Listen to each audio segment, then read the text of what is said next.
Last night I opted to watch Starship Troopers, the third of the great Paul Verhoeven sci-fi trilogy that began with RoboCop in 1987 and Total Recall, which was either 1990 or 91, and this one, Starship Troopers, the adaptation of the classic sci-fi novel by Robert Heinlein, which Starship Troopers came out, I believe, in '97. So that was Paul Verhoeven's American sci-fi schlock period. You know, self-aware schlock. Uh, uh, it's very enjoyable. Extremely exploitative, very bloody, very violent, and lots of social commentary. Although also lots of just very campy sort of material so it's sort of he's got something going on for your mind, but there's also just lots of really stuff that engages you on a very dumb base but still fun kind of level. Starship Troopers, this is not a comprehensive review. There's a lot of interesting things that could be said about both the movie and the book. The movie and the book are really of one piece. There's a lot has been said about how the movie takes a radically different turn, or takes a radically different perspective on the material, and it does take a different perspective. There is more of an ironic perspective on it all, but they both really depict the same kind of society, the same kind of war culture, this sort of ethos of the future. This, he had to use the word fascism, but something like that. This future world in which, in order to become a citizen, you have to volunteer for military service, and you have to end up.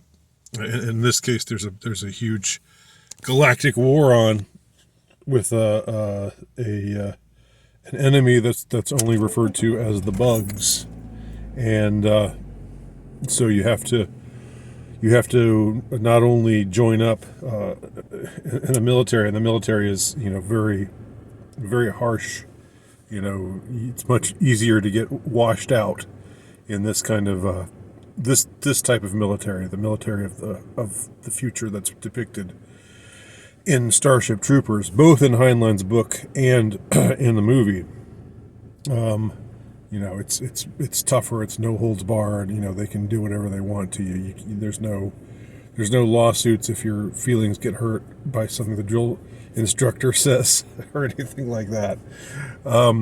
So it's hardcore. Now, what I wanted to focus in on, though, what really struck me last night as I was watching this movie again, and I don't think this is not so much pertaining to the original novel by Robert Heinlein, but it struck me that you had this presentation of what was, if you read between the lines, probably a false flag attack. And that was that takes place about a third of the way into the movie, when our young hero he's going through boot camp, and he's questioning whether he's got what it takes to be a galactic marine, or whatever it is they call themselves. I can't remember the name of the title, the exact title of the army that they serve, the military, the future Earth military forces. But there's suddenly a strike against Earth, and supposedly the official story. You gotta love that phrase, the official story. The official story is that the bugs did it. They have a way of launching these asteroids at Earth and this time they timed it so that they were able to launch this this asteroid into or towards the orbit of Earth, and it destroyed the entire city of Buenos Aires, which is where Johnny Rico, the hero, is from. And there are a couple of things that are done in the movie. Of course, this is Paul Verhoeven, so in his schlock sci-fi phase, with all the satirical trappings that are so uniquely Verhoevian. In RoboCop, you had the commercials and the news broadcasts and the callous sort of attitude they had towards all of the terrible violence that was going on. And here it's very similar. There's so much carnage, there's so much bloodshed, there's so much gore, and but they have these recruitment newsreel recruitment videos that are shown that kind of, in a way, harken back to the Why We Fight, the World War II era propaganda, which was actually Frank Capra, who I think did a lot of that, was in charge of a lot of those, the same director of It's a Wonderful Life, who is responsible for a lot of those Why We Fight newsreel movies. But here they've got a bunch of those, and it's quite humorous. It's openly militaristic, it's openly fascistic. The kind of uniforms everybody's wearing and how they turn to the camera, and everybody's really good looking. It's got this kind of it's not totally Nazi aesthetic, but there are a lot of really very Aryan looking guys and girls with square jaws. The guys have square jaws, and the girls are very beautiful. And so it's very shameless and open, like self-consciously shameless in appealing in all of these ways. But one of they kind of hide this. There's something that's a little bit hidden between the lines, as I was trying to say. And that is the notion that we're not being told the full truth of this war.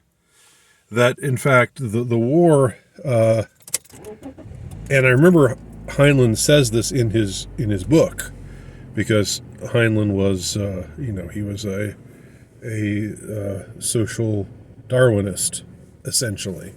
I think in a lot of ways, as a philosopher, as a thinker, he was from a military background, and of course he was also he also started the hippie movement with "Stranger in a Strange Land," so he was also into free love, and he was a peculiar thinker, lots of seemingly divergent philosophies.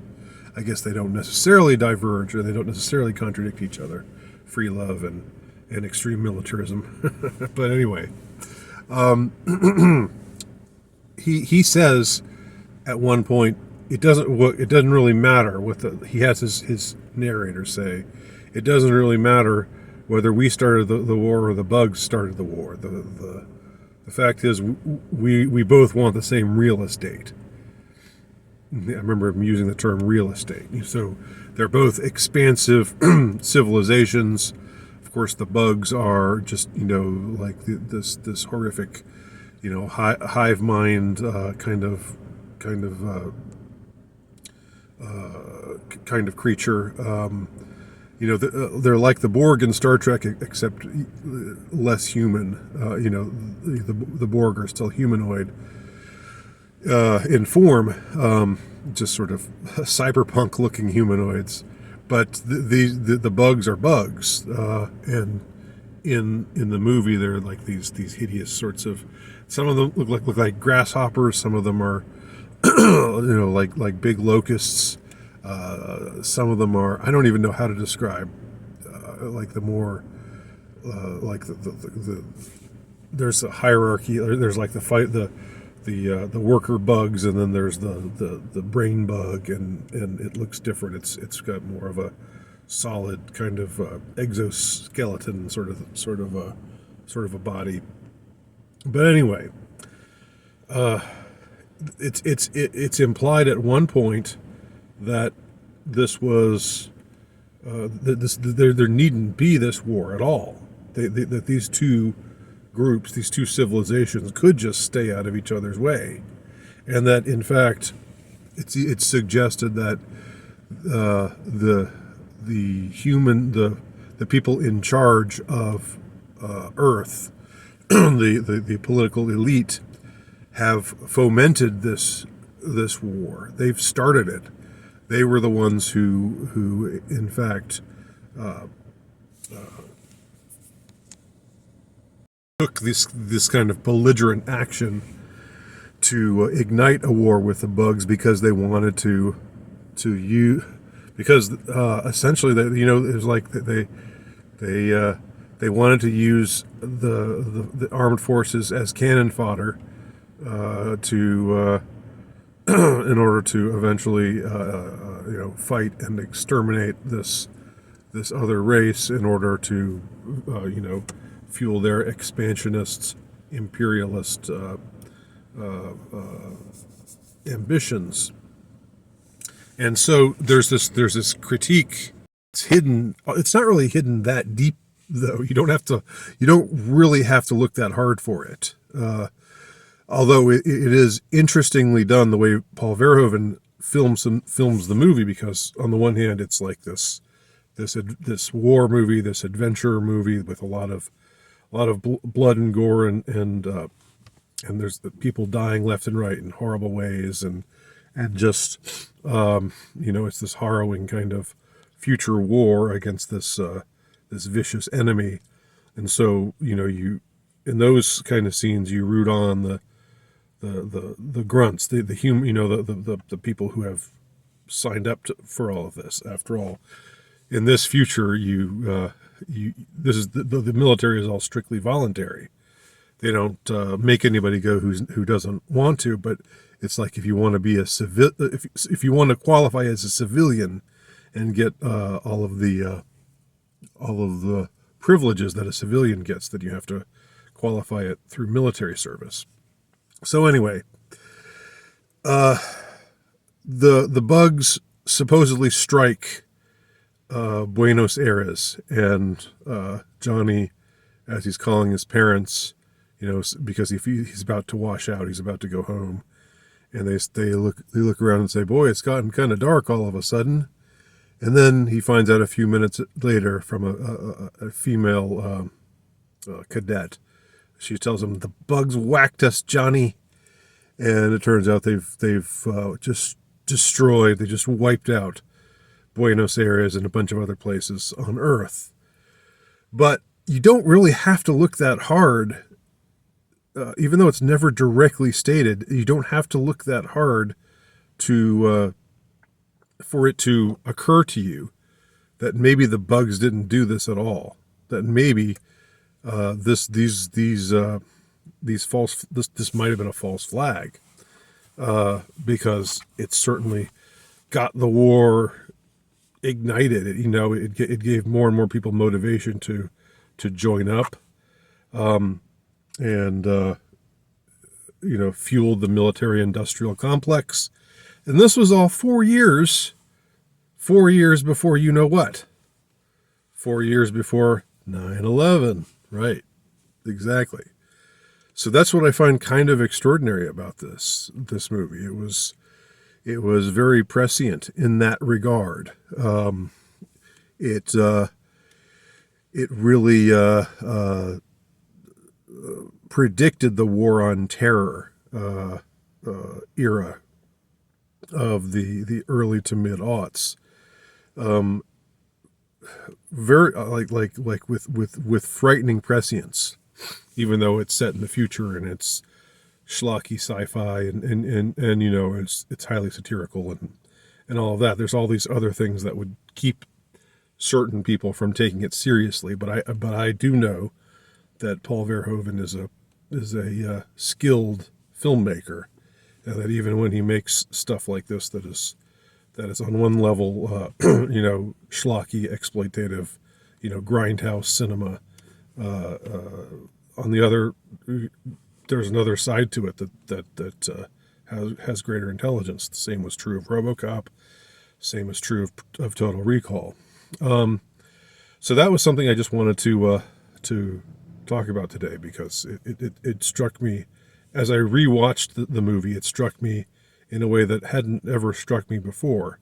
It certainly didn't strike me at the time I saw it back in 1997, because that was before the notion of false flag was really even. I mean, it was out there. People knew about the principle or the notion of a false flag, but way before, or 4 years prior to what was probably the biggest false flag in I don't know, a long time. Let's just say the most significant one, that was 9/11. So let me know your thoughts below. Thanks for watching.